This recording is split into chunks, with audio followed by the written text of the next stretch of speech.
ইসরায়েলের সামরিক ও গোয়েন্দা স্থাপনা লক্ষ্য করে গুরুত্বপূর্ণ 4 শহরে ইরানের শক্তিশালী হামলা। তেহরানে মার্কিন অভিযানের অনুমোদন দিলেন ট্রাম্প। শেখ হাসিনার বিরুদ্ধে আদালত অবমাননার মামলায় অ্যামিকাস কিউরি নিয়োগ। 25 জুন সিনিয়র আইনজীবী ওয়াই মশিউজ্জামানের বক্তব্য শুনবেন ট্রাইব্যুনাল স্বপ্রণোদিত হয়ে উনাকে এই মামলায় ট্রাইব্যুনালকে সহায়তা করার জন্য এই আসামিদের পক্ষে এবং ট্রাইব্যুনাল এই আইনের ব্যাখ্যা দেওয়ার জন্য উনাকে অ্যামিকাস কিউরি হিসেবে নিয়োগ করেছেন। চলছে ঐকমত্য কমিশনের সঙ্গে রাজনৈতিক দলগুলোর আলোচনা। গুরুত্ব পাচ্ছে রাষ্ট্রের মূলনীতি ও প্রেসিডেন্ট প্রধানমন্ত্রীর মেয়াদকাল। রাষ্ট্রপতির যেহেতু ক্ষমতা বৃদ্ধি ঘটছে, তার এক ধরনের এক্সপ্যান্ডেড একটা বর্ধিত ইলেকটোরেটের কাছে যাওয়া উচিত। গুম কমিশনে আসা 253 অভিযোগের অকাট্য প্রমাণ পেয়েছে কমিশন, জানালেন বিচারপতি মইনুল ইসলাম। বাকিগুলোর বিষয়ে চলছে তদন্ত। এখনো হাসপাতাল জুড়ে জুলাই যোদ্ধাদের 81 জন। প্রয়োজন না থাকলেও অনেকেই থাকছেন মাসের পর মাস। টানাপোড়েন কাটছে না কর্তৃপক্ষ আহতদের মধ্যে। যদি তারা আমাদের ঠিকভাবে দেখতে, উন্নত মানের চিকিৎসা দিতে, এতদিন তো থাকার প্রশ্ন না। আমাদের ট্রিটমেন্ট যদি দীর্ঘ 11 মাস যদি আমাদের ট্রিটমেন্ট দিত, তাহলে আমাদের চোখের অবস্থা হতো না, আমরা এতদিন বাড়ি ফিরে যেতাম। সকলের অবস্থা স্থিতিশীল। তাদের যে ফলো আপ চিকিৎসাটা, এটির জন্য আসলে হাসপাতালে থাকা জরুরি নয়। খেলাপি ঋণের 71% শীর্ষ 10 ব্যাংকের। নতুন করে যেন খেলাপি না বাড়ে নিশ্চিতের পরামর্শ বিশ্লেষকদের।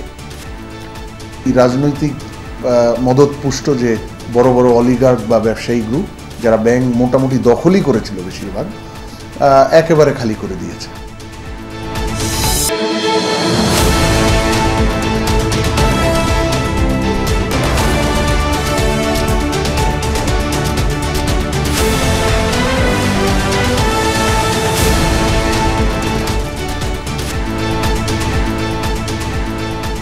দেখছিলেন শিরোনামগুলো। এছাড়াও দেশ বিদেশের আরো খবর নিয়ে দুপুরের বাংলাদেশে আপনাদের সঙ্গে আমি জান্নাতুল কুলি আছি। সংঘাতের এক সপ্তাহের মাথায় ইসরায়েল জুড়ে বড়সড় হামলা চালিয়েছে ইরান। বৃহস্পতিবার রাজধানী তেল আবিব সহ ইসরায়েলের 4 স্থানে ক্ষেপণাস্ত্র হামলা চলে তেহরানের, যার মধ্যে 3টি মধ্য ইসরায়েলে। টার্গেট করা হয় সামরিক এবং গোয়েন্দা স্থাপনা। বীরশেবায় অবস্থিত একটি হাসপাতালেও সরাসরি আঘাত হানে ইরানি ক্ষেপণাস্ত্র। এর কিছুক্ষণ আগেই ইরানের আরাক এবং খোন্দাব শহরের আশেপাশে পারমাণবিক স্থাপনায় হামলা চালায় তেল আবিব। রাতের নিস্তব্ধতা ভেদ করে একের পর এক ইরানি ক্ষেপণাস্ত্র ছুটে যাচ্ছে ইসরায়েলের দিকে। পশ্চিম তীর জেরুজালেমের আকাশে ধরা পড়ে সেই দৃশ্য। কিছুক্ষণ পরই প্রতিরক্ষা ব্যবস্থা ভেদ করে ইসরায়েলের কমপক্ষে 4টি স্থানে আঘাত হানে মিসাইলগুলো। বৃহস্পতিবার ভোররাত থেকে ইসরায়েলে বড়সড় অভিযান চালায় ইরান। টার্গেট করা হয় মধ্য এবং দক্ষিণ ইসরায়েলের 4 স্থান। এর মধ্যে 3টি মধ্যাঞ্চল এবং তেল আবিবের কাছাকাছি এলাকা। আইডিএফ এর কমান্ড সেন্টার সহ একটি গোয়েন্দা স্থাপনা ধ্বংসের দাবি করে তেহরান। ক্ষতিগ্রস্ত হোলন নামক এলাকার একটি আবাসিক স্থাপনা। দক্ষিণ ইসরায়েলের বীরশেবায় একটি হাসপাতালে সরাসরি আঘাত হানে ইরানের ক্ষেপণাস্ত্র। পাশাপাশি শকওয়েভের কারণে মারাত্মক ক্ষতিগ্রস্ত হয় ভবনটি। ভেঙে পড়ে ছাদের একাংশ। ব্যাপক ক্ষতির কথা স্বীকার করলেন প্রধানমন্ত্রী নেতানিয়াহু। আমরা অনেক ক্ষতির সম্মুখীন হচ্ছি, বেদনাদায়ক ক্ষতি, কিন্তু আমাদের বাহিনী শক্তিশালী, জনগণ শক্তিশালী। রাষ্ট্র হিসেবে ইসরায়েল আগের চেয়েও বেশি শক্তিশালী। মন্ত্রণালয়গুলোকে নির্দেশ দিয়েছি যাতে ক্ষতিগ্রস্ত সকলকে সহায়তা দেয়। এর কিছুক্ষণ আগেই ইরানের আরাক এবং খোন্দাব শহরের আশপাশের এলাকায় হামলা চালায় আইডিএফ, যেখানে তেহরানের ভারী জল পারমাণবিক রিয়েক্টর অবস্থিত। অঞ্চলগুলো খালি করার নির্দেশনার কয়েক ঘন্টার মধ্যেই সেখানে বিমান হামলা চালায় নেতানিয়াহু বাহিনী। এছাড়াও রাতভর ইরানের ইস্পাহান, সিরাজ, কেরমানশাহ প্রদেশের একাধিক স্থানে অভিযান চালায় ইসরায়েল।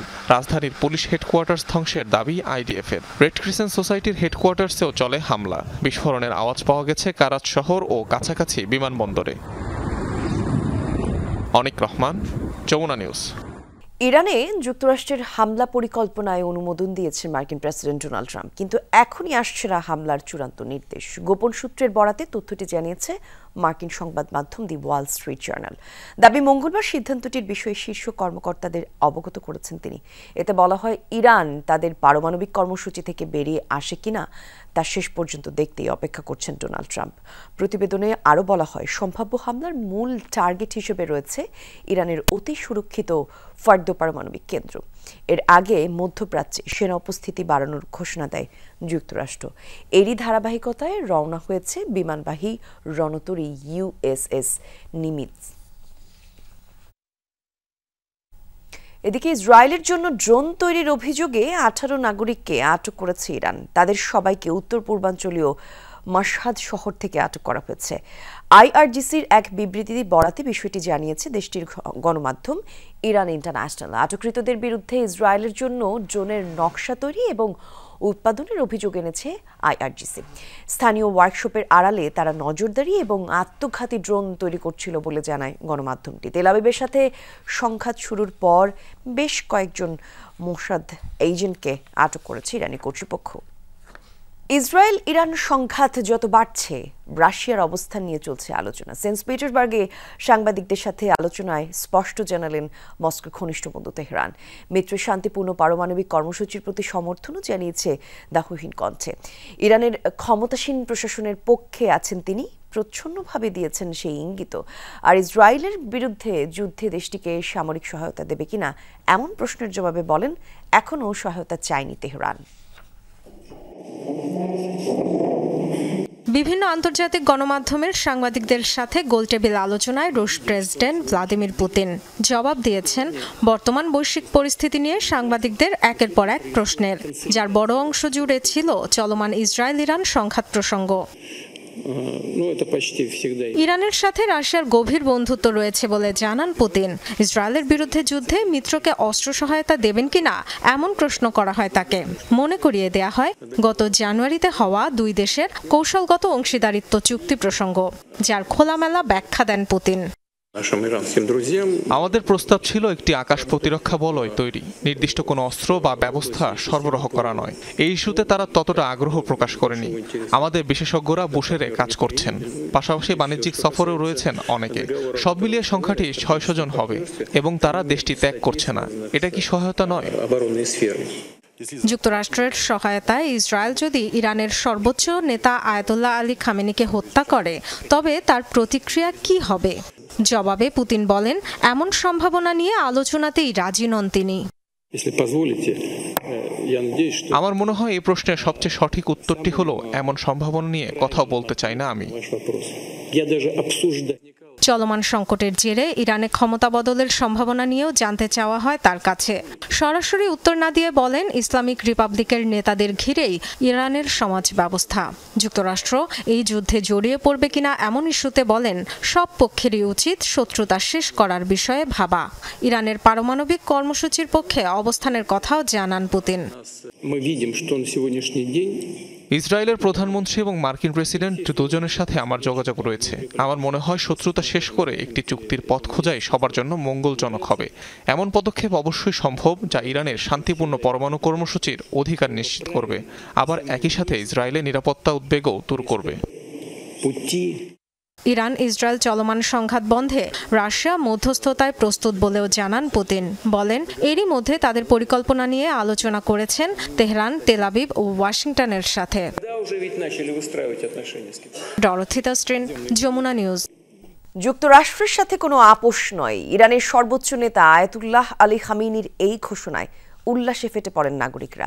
ইরানের জাতীয় পতাকা হাতে তেহরানের সড়কে হয় বিশাল শোডাউন। বুধবার রাতে রাজধানীর তেহরান সহ অন্যান্য স্থানে গাড়ির বহর নিয়ে বের হন উচ্ছ্বসিত ইরানিরা। মোটরসাইকেল, পিকআপ কিংবা গাড়িতে চড়ে পুরো শহর প্রদক্ষিণ করেন তারা। আনন্দ স্লোগানে মুখরিত হয় পুরো রাজপথ। কোনো দেশের কাছে আত্মসমর্পণ না করে যুদ্ধ চালিয়ে যাওয়ার ঘোষণা দিয়েছে আয়াতুল্লাহ আলী খামেনি। সর্বোচ্চ নেতার ঘোষণায় পুরো ইরানে নেমে এসেছে গণজোয়ার। জাতীয়তাবাদী চেতনায় যেন নতুন করে জেগে উঠেছে ইরানিরা। ক্ষমতাচ্যুত প্রধানমন্ত্রী শেখ হাসিনা ও গাইবান্ধার সাবেক ছাত্রলীগ নেতা শাকিল আলম বুলবুল আন্তর্জাতিক অপরাধ ট্রাইব্যুনালে হাজির না হওয়ায় আদালত অবমাননার মামলায় অ্যামিকাস কিউরি নিয়োগ দিয়েছে ট্রাইব্যুনাল। বিচারের স্বচ্ছতার স্বার্থে বিচারপতি মোহাম্মদ গোলাম মুর্তজা মজুমদারের নেতৃত্বে 3 সদস্যের ট্রাইব্যুনাল আজই নিয়োগ দেন, যেখানে আগামী 25 জুন এই আদালত অবমাননার মামলায় অ্যামিকাস কিউরি হিসেবে নিয়োগ দেয়া ওয়াই মশিউজ্জামানের বক্তব্য শুনবেন ট্রাইব্যুনাল।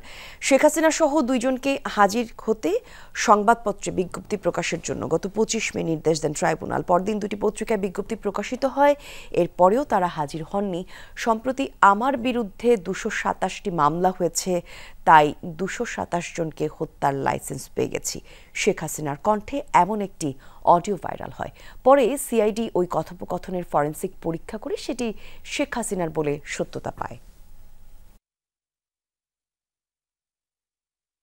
সুপ্রিম কোর্টের সিনিয়র অ্যাডভোকেট ওয়াই মশিউজ্জামান সাহেবকে, যিনি সুপ্রিম কোর্ট বারের সাবেক সম্পাদক ছিলেন, ট্রাইব্যুনাল স্বপ্রণোদিত হয়ে উনাকে এই মামলায় ট্রাইব্যুনালকে সহায়তা করার জন্য এই আসামিদের পক্ষে এবং ট্রাইব্যুনাল এই আইনের ব্যাখ্যা দেওয়ার জন্য উনাকে অ্যামিকাস কিউরি হিসেবে নিয়োগ করেছেন এবং জুন মাসের 25 তারিখে ফার্দার হিয়ারিং এবং ডিসপোজালের জন্য দিন ধার্য করেছেন।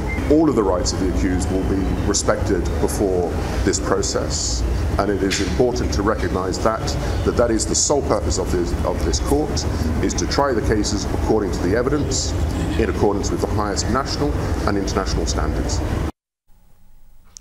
রাজধানীর ফরেন সার্ভিস একাডেমিতে শুরু হচ্ছে জাতীয় ঐকমত্য কমিশনের দ্বিতীয় পর্যায়ের আলোচনা। সকাল 11:40 রাজধানীর ফরেন সার্ভিস একাডেমির দোয়েল হলে সংলাপের শুরু হয়। বৈঠকে এসেছেন বিএনপি, জামায়াত এবং এনসিপি সহ বিভিন্ন রাজনৈতিক দলের নেতারা। আজকের বৈঠকে রাষ্ট্রের মূলনীতি এবং রাষ্ট্রপতির মেয়াদ নিয়ে আলোচনার কথা রয়েছে বলে জানান ঐকমত্য কমিশনের সহসভাপতি অধ্যাপক আলী রিয়াজ। ঈদের আগে 33টি রাজনৈতিক দল সংলাপে অংশগ্রহণ করেছিল। এছাড়া দ্বিতীয় পর্যায়ের বৈঠকে 17 জন 29টি দল অংশগ্রহণ করে, যার ধারাবাহিকতায় বুধবার আলোচনা হয়। সংলাপ শেষে জাতীয় ঐকমত্য কমিশনের সহসভাপতি অধ্যাপক আলী রিয়াজ প্রথমে সাংবাদিকদের আনুষ্ঠানিকভাবে ব্রিফ করবেন, পরবর্তীতে রাজনৈতিক দলগুলোর প্রতিনিধিরা ব্রিফ করবেন। সময় কম থাকে, তার মধ্যে শুরু করতে চাই, কাজটা অগ্রসর করা সম্ভব হবে। তো সেই জন্য আপনাদের সকলের সহযোগিতা এবং আন্তরিক ধন্যবাদ মাননীয় সহসভাপতি। গণমাধ্যম রাষ্ট্রপতির ক্ষমতা বৃদ্ধির প্রশ্নটাকে দিয়ে আমরা আলোচনা করি যে আদৌ ক্ষমতা যদি যা প্রস্তাব করা হয়েছে এবং আমরা যদি এই সমস্ত বিষয়ে একমত হই, তাহলে রাষ্ট্রপতির আদৌ ক্ষমতা বৃদ্ধি ঘটে কিনা, এবং সেক্ষেত্রে ওই যুক্তিতে অর্থাৎ রাষ্ট্রপতির যেহেতু ক্ষমতা বৃদ্ধি ঘটছে, তার এক ধরনের এক্সপ্যান্ডেড একটা বর্ধিত ইলেকটোরেটের কাছে যাওয়া উচিত কিনা। জাতীয় ঐকমত্য কমিশনের সাথে রাজনৈতিক দলগুলোর আলোচনার সবশেষ তথ্য জানাবেন তানভীর মৌসুম। তিনি আছেন রাজধানীর ফরেন সার্ভিস একাডেমিতে। তানভীর, আজকের আলোচনায় কোন কোন বিষয়গুলো গুরুত্ব পাবে, বিস্তারিত আমাদের জানাবেন।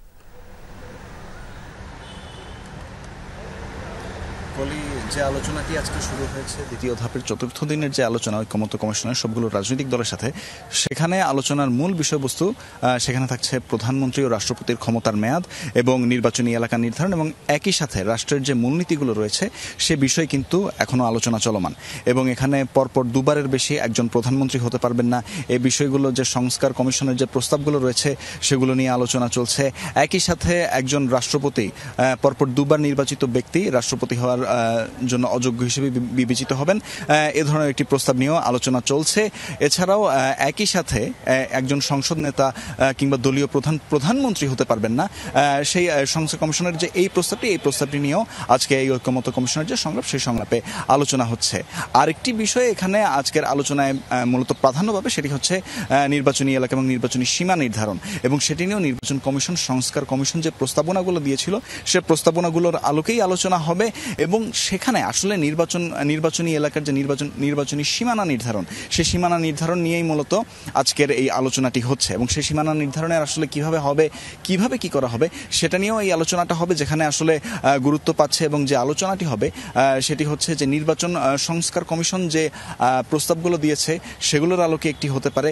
আরেকটি যেটি হতে পারে যে নির্বাচনী সীমানা নির্ধারণ, সেই সীমানা নির্ধারণ নিয়ে নির্বাচন কমিশন তারা তাদের একটি যে নির্ধারণ করার জন্য যে সিদ্ধান্ত, সেই সিদ্ধান্ত একটি দিবেন।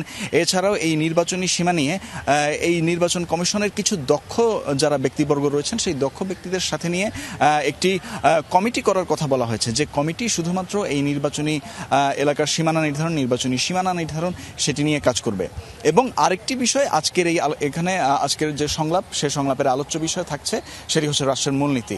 এর আগে রাষ্ট্রের যে মূলনীতিগুলো রয়েছিল, ধর্মনিরপেক্ষতা, জাতীয়তাবাদ, এর ধরনের যে মূলনীতিগুলো রয়েছে সেখানে কিছুটা পরিবর্তনের ব্যাপারে বলা হয়েছে এবং সেখানে সাম্য, মানবিক মর্যাদা, সামাজিক বিচার এই বিষয়গুলো নিয়ে অন্তর্ভুক্তির বিষয়টি আলোচনা হয়েছে।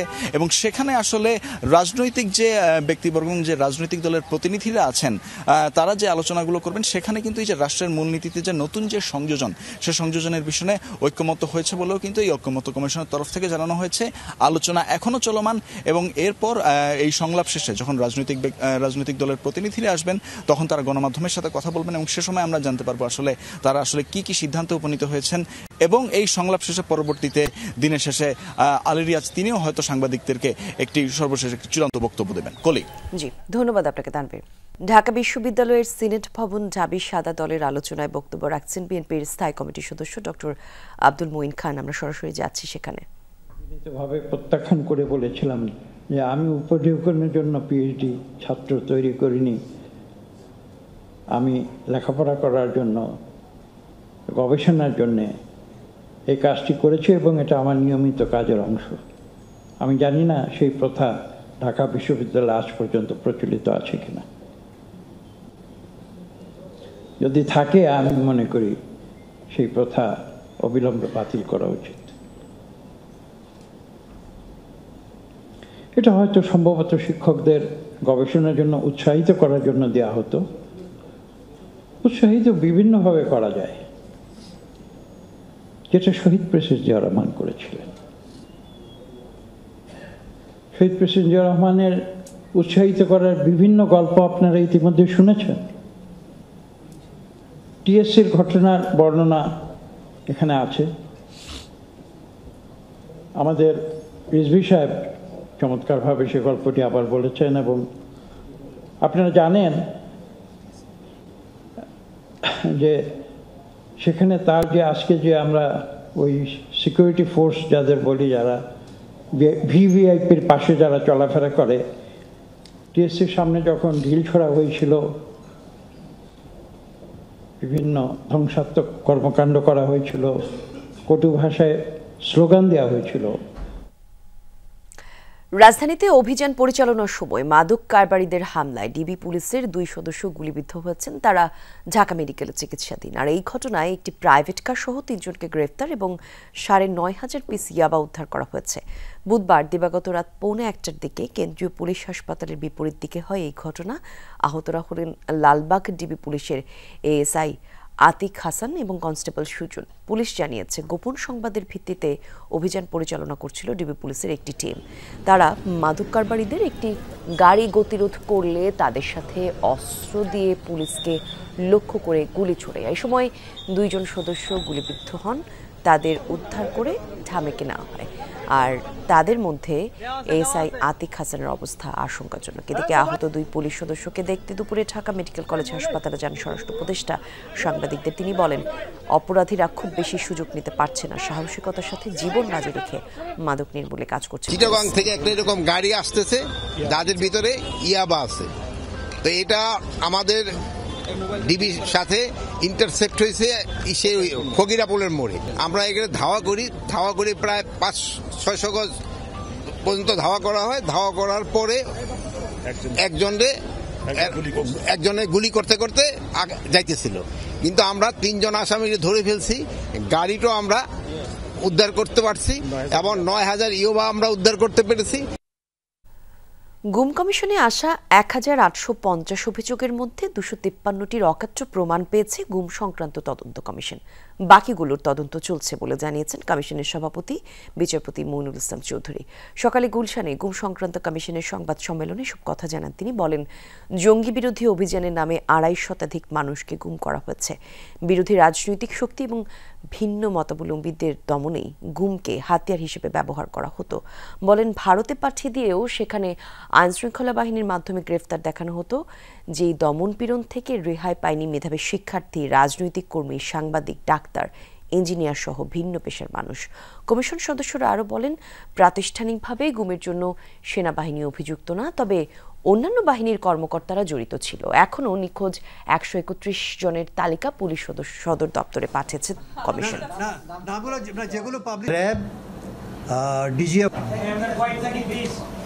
বহু ভুক্তভোগী জীবনের ঝুঁকি নিয়ে তাদের অভিযোগ ও অভিজ্ঞতা জানিয়েছেন। দেশীয় ও আন্তর্জাতিক গণমাধ্যমে বিস্তারিতভাবে সে কাহিনী তুলে ধরেছেন। গোপন আটক কেন্দ্রের অস্তিত্ব এখন আর অস্বীকার করার কোনো উপায় নেই। প্রায় 1850 অভিযোগ বিশ্লেষণের মধ্য থেকে 253 জন গুমের শিকার ব্যক্তির তথ্য উপস্থাপন করা হয়েছে, যাদের 3টি বৈশিষ্ট্য রয়েছে। যশোরে করোনা ভাইরাসে আক্রান্ত হয়ে 2 জনের মৃত্যু হয়েছে। বুধবার ভোরে আমির হোসেন এবং রাত 12টার দিকে ইউসুফ হোসেন মারা যান। চিকিৎসকরা জানিয়েছেন মারা যাওয়া 2 জনই 60 ঊর্ধ্ব। তারা কিডনির জটিলতা নিয়ে যশোরের জেনারেল হাসপাতালে চিকিৎসাধীন ছিলেন। পরে পরীক্ষা নিরীক্ষার মাধ্যমে 2 জনের করোনা শনাক্ত হয়। অবস্থার অবনতি হলে আইসিইউতে রাখা হয়। পরিবারের সদস্যদের দাবি 2 জনই কোভিডের ভ্যাকসিন নিয়েছিলেন, কিন্তু কত ডোজ নেওয়া ছিল তা নিশ্চিত হওয়া যায়নি। এদিকে কিট সংকটে হাসপাতাল বন্ধ কোভিড পরীক্ষা। বেসরকারি ক্লিনিকের র্যাপিড অ্যান্টিজেন টেস্টই এখন ভরসা। করোনা পরীক্ষার জন্য যশোর বিজ্ঞান এবং প্রযুক্তি বিশ্ববিদ্যালয়ের RT-PCR ল্যাব নতুনভাবে প্রস্তুত করা হয়েছে।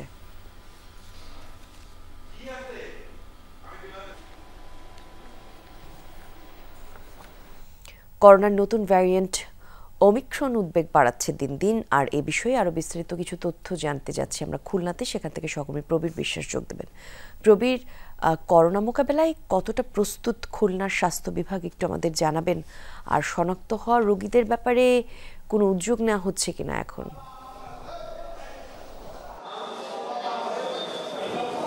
গত 3 দিনে 4 জন রোগী শনাক্ত হয়েছে খুলনায়, এবং 3 জনই খুলনা মেডিকেল কলেজ হাসপাতাল এবং 1 জন সদর হাসপাতাল। এই 4 জনের মধ্যে আমাদের যে পিছনে করোনা ইউনিটটি রয়েছে খুলনা মেডিকেল কলেজ হাসপাতালে, সেখানে 2 জন রোগী চিকিৎসা নিচ্ছে এবং 2 জনের পরিস্থিতি খানিকটা ভালো থাকায় তারা বাড়িতে এখান থেকে ব্যবস্থাপত্র নিয়ে বাড়িতে তারা সেই চিকিৎসা গ্রহণ করছে।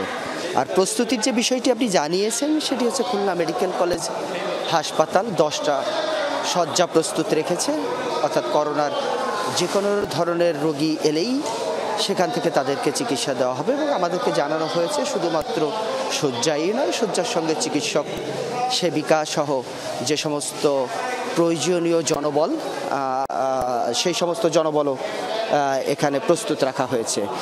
এবং নিয়মিত করোনা পরীক্ষা করা হয়। আমাদের যে জায়গাটি রয়েছে দেখতে পাচ্ছেন যে নমুনা সংগ্রহ বুথ, এখান থেকে করোনা রোগীদের পরীক্ষা নিরীক্ষা করা হয়। যদি শনাক্ত হয় তাদের এইখানে ভর্তির সেই সুযোগ রয়েছে, তাদের চিকিৎসার সেই সুযোগ রয়েছে। তবে যেটি সংকট সেটি হচ্ছে এই পরীক্ষা নিরীক্ষার যে কিটটি, সেই কিটটি একেবারেই সংকট। সেটি যদি আজ বিকাল সকালের মধ্যে না আসে তাহলে এখানে যারা ব্যবস্থাপনার দায়িত্বে রয়েছে তারা আমাদেরকে জানিয়েছে এটি আসলে আগামীকাল থেকে করোনা শনাক্ত করা সম্ভব হয় না। এবং যিনি ফোকাল পারসন রয়েছে করোনার, আমরা একটু তার সঙ্গে কথা বলবো, ডাক্তার আহমেদ ইস্তিয়াক, যে এ পর্যন্ত কতজন রোগী শনাক্ত হয়েছে এবং আপনারা কি প্রস্তুতি নিয়েছেন? আমাদের এখনো পর্যন্ত খুলনা মেডিকেল কলেজ হাসপাতালে 3 জন রোগী শনাক্ত হয়েছে এবং সদর হাসপাতাল থেকে 1 জন রোগী শনাক্ত হয়েছে, টোটাল 4 জন।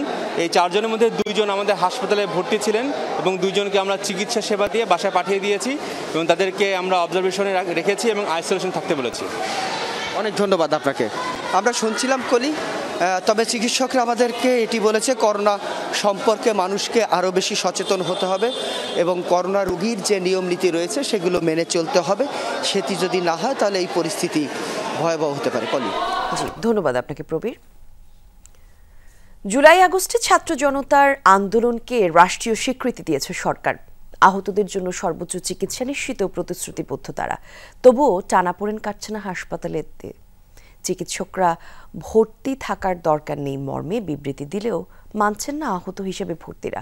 দিনের পর দিন কেবিন এবং ওয়ার্ড ধরে রেখেছেন তারা। বলছেন প্রয়োজনীয় সেবা না পাওয়ায় ছাড়ছেন না হাসপাতাল। বিপরীতে অভিযোগ উঠেছে শুধু বাড়তি সুবিধার আশায় এমনটি করছেন মুষ্টিমেয় কয়েকজন।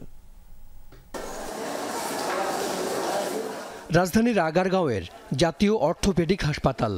লিফট, সিঁড়ি ও করিডোরের মেঝেতে বিছানা পেতে চিকিৎসা নিচ্ছেন রোগীরা। অনেক গুরুতর রোগীও আছে তাদের মধ্যে। যাইলে বলে কি আজকে ভর্তি নেই, সিট খালি নেই, পরবর্তী আসেন। পরের দিন গেছি তাও কয় নাই, বিয়ের পরের দিন গেছি তাও কয় নাই। শরীর লেগে দিছে আর কি বলার, ওরা সিট নাই, রোগী আর বেশি। ভিন্ন চিত্র ভবনের 3 ও 4 তলার 2টি ওয়ার্ডে খালি পড়ে আছে 67টি বেড। এখানে চিকিৎসা দেয়া হয় জুলাই আন্দোলনে আহতদের। ভর্তি আছেন 29 জন। তারা আমাদের দেখতেই আছে না ঠিকভাবে আর কি, ধরেন এখন একটা জেনারেল পেশেন্ট যেভাবে দেখে আমাদের ওই একইভাবে দেখে। যদি তারা আমাদের ঠিকভাবে দেখতে, উন্নত মানের চিকিৎসা দিতে, এতদিন তো থাকার প্রশ্ন না। তাদের সকলের অবস্থা স্থিতিশীল, তাদের যে ফলো আপ চিকিৎসাটা এটির জন্য আসলে হাসপাতালে থাকা জরুরি নয়। তারা ইচ্ছা করলে বাড়ির থেকে এসে বা তাদের নিকটস্থ আসে তারা ফলো আপে পরবর্তী পরামর্শ নিতে পারে। আহত হিসেবে জাতীয় চক্ষু বিজ্ঞান ইনস্টিটিউটে ভর্তি আছেন 4 জন। বলছেন বিদেশে না পাঠালে ছাড়বেন না হাসপাতাল। আমাকে দিয়ে পাসপোর্ট বানানো হয়েছে, আমাকে রেফার করে বিদেশে ট্রিটমেন্টের জন্য, ট্রিটমেন্টের জন্য আমাকে বাইরে পাঠানো, এইটাই আমার চাওয়া। এই হাসপাতালে ইমরান থাকছেন ভর্তি ছাড়াই। সরকারিভাবে সিঙ্গাপুরেও চিকিৎসা নিয়েছেন তিনি। তারা চাইছে না যে বাংলাদেশে, আমাদের চায় নাই যে ওইখানে ভালো ট্রিটমেন্ট দেখ, আর বিশেষ করে সিঙ্গাপুরে ভালো ট্রিটমেন্ট নেই। বাংলাদেশ মেডিকেল বিশ্ববিদ্যালয়ে সাধারণ কেবিনের সবই বরাদ্দ জুলাই যোদ্ধাদের জন্য। চিকিৎসা নিচ্ছেন 48 জন। আমরা যখন তাদেরকে বলি যে স্যার আর যদি আমাদের ট্রিটমেন্ট না থাকে বাংলাদেশে তাহলে কোথায় হবে, এমন একটা কিছু আমাদের জন্য করে দেন, তাহলে আমরা এই হসপিটাল জীবন থেকেও মুক্তি পাই এবং উন্নত ট্রিটমেন্টের মাধ্যমে আমাদের সুস্থ স্বাভাবিক জীবনের কিছু আংশিক হলেও ফেরত পেতে পারি। জুলাই যোদ্ধাদের অনেকে ভর্তি আছেন 10 মাস ধরে। কারো কারো উন্নতির সম্ভাবনাও কম, তারপরও সুস্থতার আশায় থাকছেন তারা। অনেকে মানসিকভাবেও বিপর্যস্ত। কিছু লোকের থাকার কোনো প্রয়োজনীয়তা নেই, বাট সে কেন থাকতেছে সেই ধরনের কোনো কিছু ওর ভিতর থেকে পাওয়া যায় না। কিন্তু মানে অনেক লোক মুখে বা বাহির থেকে ওর ইনফরমেশন বা ওই ধরনের রুগীদের ইনফরমেশন পাওয়া গেছে, এরা কোনো না কোনো এজেন্ডা বাস্তবায়ন করার জন্য বা নিজস্ব স্বার্থ হাসিল করার জন্য সে হসপিটালে থেকে যাচ্ছে। ওরা মনে করে যে এইখান থেকে যদি আমি চলে যাই তাহলে তো out of sight of mind, তো এই একটা ধারণা ওদের মধ্যে আছে যে আমরা এখান থেকে চলে গেলে তো আমরা সুযোগ সুবিধা থেকে বঞ্চিত হবো, এখানে থেকে যত সুযোগ সুবিধা নেওয়া, এটা একটা টেন্ডেন্সি ওদের মধ্যে কাজ করে। 3টি হাসপাতালেই বিভিন্ন বিষয়ে টানাপোড়েন চলছে কর্তৃপক্ষ ও আহতদের মধ্যে।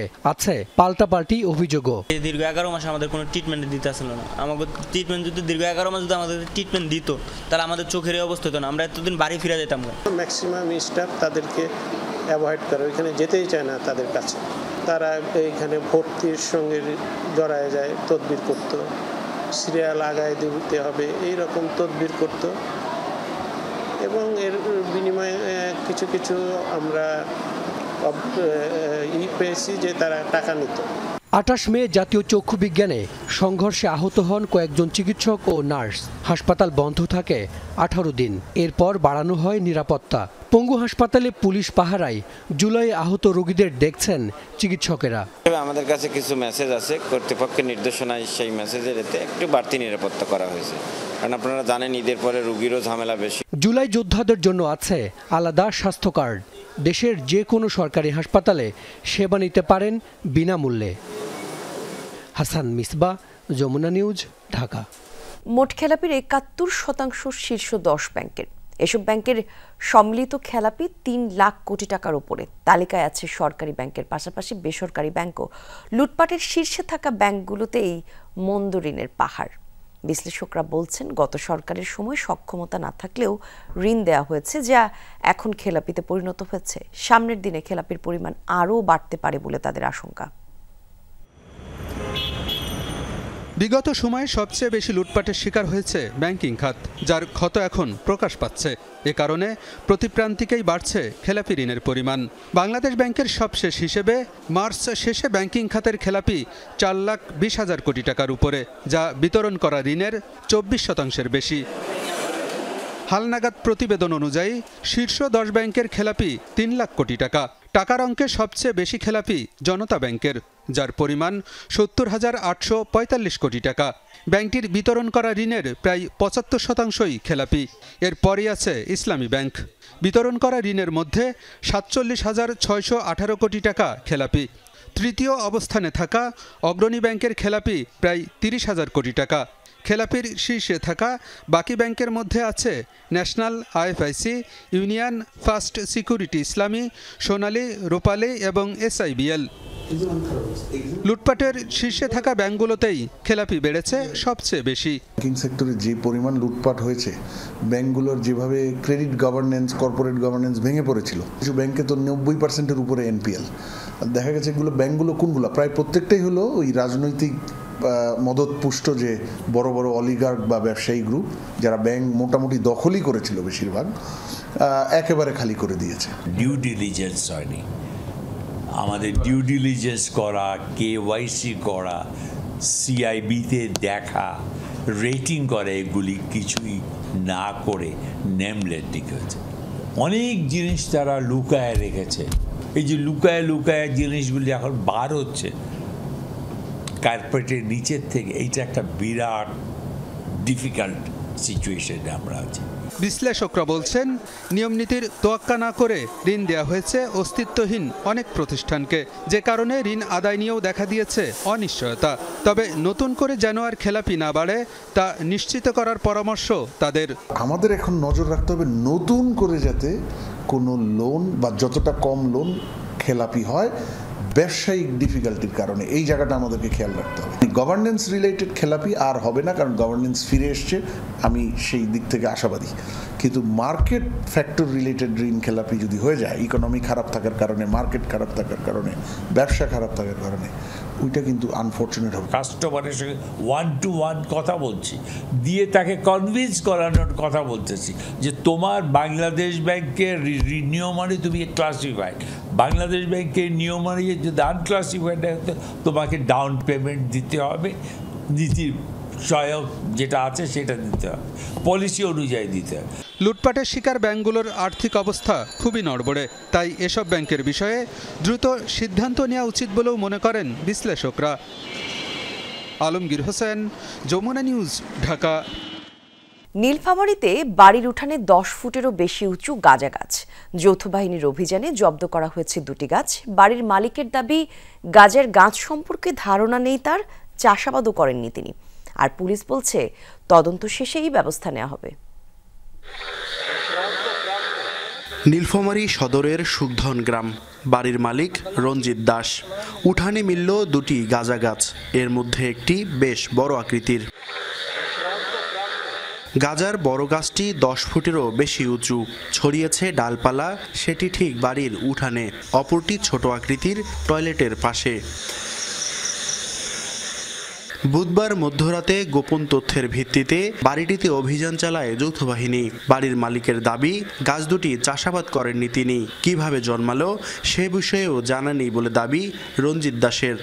এই গাছটা আমরা কোনোদিন পালিও নাই, আর আবাদও করিনি, আর জানিও নাই। গাছ শাক সবজি ফেলা ছিল, তার সঙ্গে আসছিল, তার মানুষ চিনে, আমি তাতে ডাল ডুল ভাঙিও দিছি নষ্ট করার জন্যে।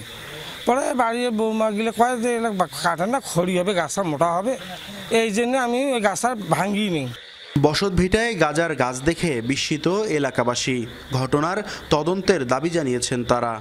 আমরা সবাই মিলে, পুলিশ, সেনাবাহিনী, আমরা গণ্যমান্য ব্যক্তি সবাই মিলি এই গাছগুলোকে উঠাইয়া আমরা থানার হেফাজতে দেই। কে গাছ রোপণ করছে তা এলাকাবাসী অবগত নয়, যে রোপণ করে থাকে তার দৃষ্টান্ত শাস্তি হোক, এই কামনা করি। পুলিশ বলছে গাজার গাছ দুটি জব্দ করা হয়েছে, তবে বাড়ির মালিক চাষের সাথে জড়িত কিনা তা তদন্তের পর জানা যাবে। এই ঘটনা কাউকে আমরা আটক করি নাই, কে লাগাইছে এর নিশ্চয়তা এখন পর্যন্ত সঠিক তথ্য পাওয়া যায়নি, সেগুলো আমরা নজরদারি করতেছি। মাদকদ্রব্য নিয়ন্ত্রণ আইনে গাঁজা চাষ, সেবন ও বিপণন নিষিদ্ধ। এতে বিভিন্ন মেয়াদে কারাদণ্ড সহ জরিমানার বিধান রয়েছে। মাহমুদ রাফিন, যমুনা নিউজ, নীলফামারী। এর সাথে শেষ করছি দুপুরের বাংলাদেশের প্রথম ঘন্টার আপডেট। পরের ঘন্টার খবর নিয়ে ফিরবেন নুসরাত বৃষ্টি। থাকুন সঙ্গে।